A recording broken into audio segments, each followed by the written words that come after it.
Good afternoon. Phil Lindeman with your Krystal 93 News from Vail Summit Orthopedics and Neurosurgery. Is $50 too much for trailhead parking at Quandary Peak? 7 in 10 hikers say yes. Most of them would not recommend it to a friend. County officials got results from a hiker survey today, showing that the paid shuttle at $15 a ride was much easier to swallow. Most of them would recommend it. Maybe this is why Quandary Peak was less than half as busy as the record highs of 2020 and quieter than any summer in at least 4 years. And isn't that the point? County Open Space Director Catherine King. Overall, we felt like the shuttle and parking program was a success in meeting kind of the goal, the public safety goal, folks not parking on county roads, not on the state highway anymore, search and rescue being able to get through, for missions. Colorado 14ers Initiative saw the same thing at other big peaks. They attributed that to some use and parking restrictions, both from land managers and from private landowners. Then again, this past summer was a wet summer. Yes, there were fewer people overall hiking. I think it was really rainy. It was very wet. County officials say paid parking will return next year, but maybe for cheaper.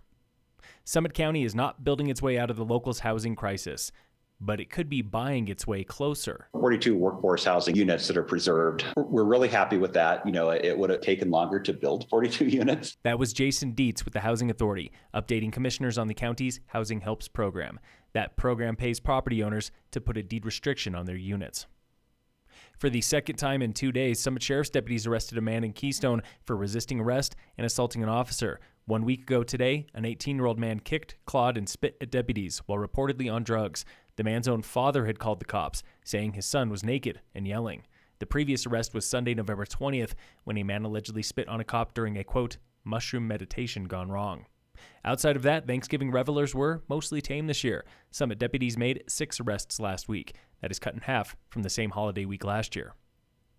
Today's snowstorm is losing steam slowly, and now comes the bitter cold. Winds are gusting 52 miles per hour at Loveland Pass, up to 60 miles per hour at Peak 8 and Breck, where the air temp is -7.